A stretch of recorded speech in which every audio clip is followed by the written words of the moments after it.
Nut cracker. অনেকদিন আগে একটা ঠান্ডা ক্রিসমাসের সকালে স্টলবাম ফ্যামিলির বাড়ি রঙিন সাজানোর বস্তু দিয়ে সাজিয়ে ফেলা হয়েছিল, আর একটা বড় ক্রিসমাস ট্রি সুন্দর লাইট সহযোগে দাঁড়িয়েছিল। হঠাৎ করেই দরজায় আওয়াজ হলো। ক্লারা, দেখো তো দরজায় কে আছে। ক্লারা দ্রুত তার সঙ্গে সিঁড়ি দিয়ে নামলো, আশা করেছিল বিশেষ কাউকে দেখবে। ও খানিকটা অবাক হয়ে গেল। আঙ্কেল ড্রসামায়ার। ওহো, মেরি ক্রিসমাস ছোটু।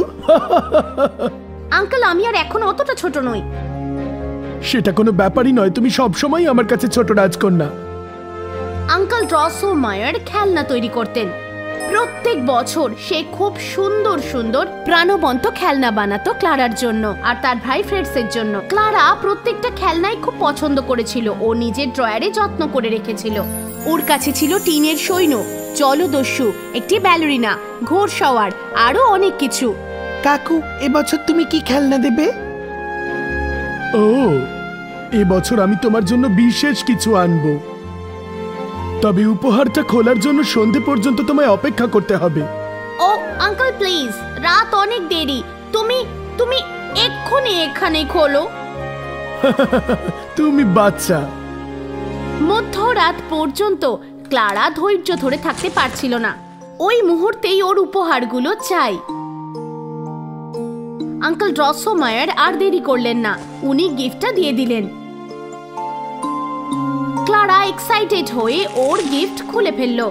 এটা ওর কাছে এখনো পর্যন্ত সবথেকে আকর্ষণীয় উপহার। আঙ্কেলের উপহার ছিল একটা মজার মুখের নাট ক্র্যাকার, যার একটা লাল নাক আর একটা পাতলা গোঁফ ছিল। ক্লারার আগে কখনো এরম খেলনা ছিল না। ও খেলনাটাকে আদর করত নাট ক্র্যাকার। সে তার সঙ্গে খেলা শুরু করেছিল, এমনকি নাচও করত।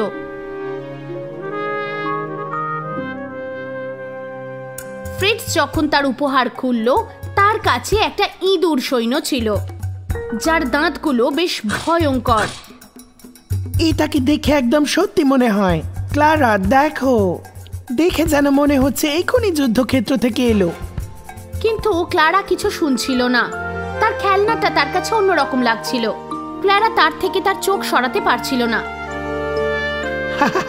খুব বাজে দেখতে। কেউই কুৎসিত হয় না, ওকে একটু অন্যরকম দেখতে। ওহ বাচ্চারা, মারামারি করো না। আর ও ঠিকই তো বলেছে, ভিন্ন হওয়া খারাপ কিছু নয়। এই খেলনাটা আমি তোমার জন্যই এনেছি ক্লারা। আমি জানতাম এটার লম্বা নাক আর বড় মাথা থাকা সত্ত্বেও তুমি সৌন্দর্য বুঝবে। এটি একটি বুদ্ধিমান যুবক, একে এমন দেখতে সবসময় ছিল না। কি বলতে চাইছো? এখানে একটা গল্প আছে যেটা তোমার বলা উচিত। অবশ্যই, সামনে বসো। এক সময় এক রানী ছিলেন যিনি তার প্রাসাদকে পরিষ্কার পরিচ্ছন্ন করে রাখতেন। অপ্রীতিকর এক দিনে তার পরিচারক কেক নিয়ে কার্পেটে পড়ে গিয়েছিল। খাওয়ার জায়গার পিছনের দেওয়ালটিতে ক্রিম ভরে গিয়েছিল। তুমি কি করে আমার দুর্গের সৌন্দর্য নষ্ট করছো? সৈন্যরা, ওকে দূরে ছুঁড়ে ফেলো। এতে পরিচারিকা রেগে গেলেন। তুমি শুধু নিজের কথা ভাবো, যারা তোমার সঙ্গে কাজ করে তাদের কথা ভাবো না। তুমি বুঝতে পারো না যে সৌন্দর্যতা সবকিছু নয়। তোমার সব সময় আফসোস হবে। এবার তুমি দেখবে, আমি তোমাকে অভিশাপ দিচ্ছি রানী। তোমার নাক লম্বা হবে, তোমার মাথা বড় হবে। শুধুমাত্র সবচেয়ে কঠিন বাদাম ফাটালে তুমি আবার আগের মতো স্বভাবে ফিরে যেতে সক্ষম হবে। রানী বসে বসে কাঁদলেন। ও না না, আমার মুখ। এবার আমি কি করব? বাদাম ভাঙতে আমি জানি না। সব থেকে কঠিন বাদাম ভাঙবো কি করে? হঠাৎই নাট ক্র্যাকার এসে হাজির। ও, আমি পারবো রানী, তোমার জন্য আমি সব করতে পারি। নাট ক্র্যাকার সবচেয়ে শক্ত বাদামটি ভাঙল। তৎক্ষণাৎ অভিশাপ কেটে গেল। কিন্তু আমার মুখে এটা কি হলো? নাট ক্র্যাকারের নাকটা লম্বা আর মাথাটা ক্রমশ বড় হতে থাকলো। যদিও রানী কিছু মনে করেননি। ও তুমি কুৎসে, আমার সুন্দর দুর্গের জন্য তুমি উপযুক্ত নয়, চলে যাও। নাটক্র্যাকারটিকে বের করে দেওয়া হলো।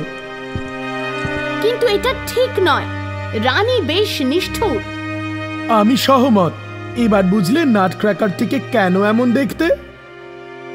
কখনোই নয়, ওই নাটক্র্যাকারটা আমার চাই। খেলনাটার জন্য তার তীব্র আগ্রহ ছিল। ফ্রিজ এটার জন্য লড়াই শুরু করেছিল। তারা দুজনেই খেলনাটাকে এত জোরে টেনে ধরলো যে নাটক্র্যাকারের হাতটা ভেঙে গেল। ফ্রিজ খেলনাটা ছেড়ে দিল। না, আমার নাটক্র্যাকার! ও বাচ্চারা, এটা ক্রিসমাস আর সৌন্দর্যের মরশুম। চিন্তা করো না, এটা সব সময় ঠিক থাকবে।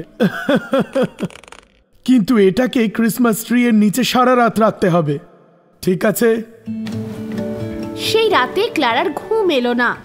ও শুধু নাটক্র্যাকারের কথাই ভাবছিল।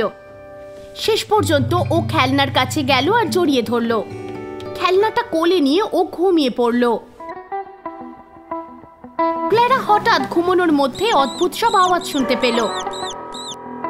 আর যখন ও নিজের চোখ খুলল, তার বাড়ির আসবাবপত্রগুলো হঠাৎ করে যথেষ্ট বড় মনে হলো।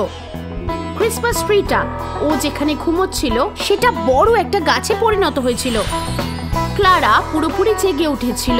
ও বুঝতে পারলো কোনো কিছুই বড় হয়ে যায়নি, আসলে ও নিজে ছোট হয়ে গেছে। আর ঠিক তখনই ও লক্ষ্য করলো ইঁদুর যোদ্ধা এবং তার সেনাবাহিনীরা তার কাছে আসছে। সে আতঙ্কিত হয়ে পালাতে চাইলো। যখনই পালাতে গেল, ইঁদুর যোদ্ধা ওকে দাঁড় করিয়ে দিল। সে আতঙ্কে কাঁপতে থাকলো। ঠিক তখনই নাটক্র্যাকার জীবিত হলো। ওহ না, ক্লারা! ও তাড়াতাড়ি নিজের ঘরে গিয়ে আলমারির সামনে দাঁড়ালো। শুনুন, ক্লারার বিপদ হয়েছে। আমাদের সবাইকে সাহায্য করতে হবে। আসুন আমার সাথে। সবাই ক্লারাকে রক্ষা করার জন্য এগিয়ে এলো। ইঁদুর আর খেলনাগুলোর মধ্যে জোর লড়াই শুরু হলো। ক্লারা তাড়াতাড়ি উঠে ক্রিসমাস ট্রির পিছনে লুকিয়ে রইল। খেলনাগুলো প্রচন্ড লড়াই করছিল, কিন্তু ইঁদুরের থেকে তাদের সংখ্যা কম ছিল। নাটক্র্যাকার নিজেই গুরুতর আহত হলো। ধীরে ধীরে ইঁদুরগুলো তাদের ঘিরে ধরলো। ও না, আমার নাটক্র্যাকার! ইঁদুর যখন ওদের লিডারদের তলায় পড়ে থাকতে দেখলো, তারা পিছিয়ে গেল। খেলনাগুলো জয়ী হলো। ও না না, নাটক্র্যাকার, চোখ খোলো, খোলো না! আর সে লক্ষ্য করলো যে ক্রিসমাস ট্রি উজ্জ্বল আলোয় আলোকিত হয়ে যাচ্ছে। আর ঠিক সেই মুহূর্তেই নাটক্র্যাকার একটা সুদর্শন রাজপুত্রে পরিণত হলো।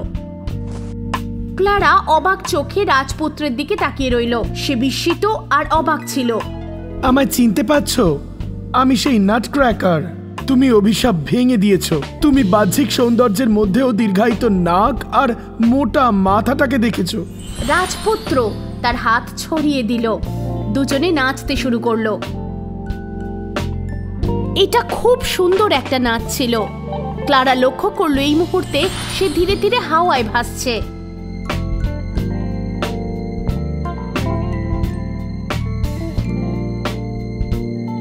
Clara, Clara! সেই মুহূর্তেই ক্লারা নিজের চোখ খুলল। ও মায়ের গলার আওয়াজ শুনতে পেল। ও নিজের চোখ রোগড়ে চারিদিকে তাকালো। তারপর ও লক্ষ্য করলো যে নাটক্র্যাকার খেলনা ওর কোলে রয়েছে। মা অবাক চোখে ওর দিকে তাকিয়ে আছে। ক্লারা নিজেই বিস্ময়ে খুব হতবাক হয়ে গিয়েছিল। তুমি কি সারা রাত ঘুমোওনি? মা, মা, আসলে সবকিছুই খুব সত্যি মনে হচ্ছিল। ক্লারা চোখ বন্ধ করলো। স্বপ্ন থেকে ফিরে এসে ও খুব আশ্চর্য হলো। সমাপ্ত।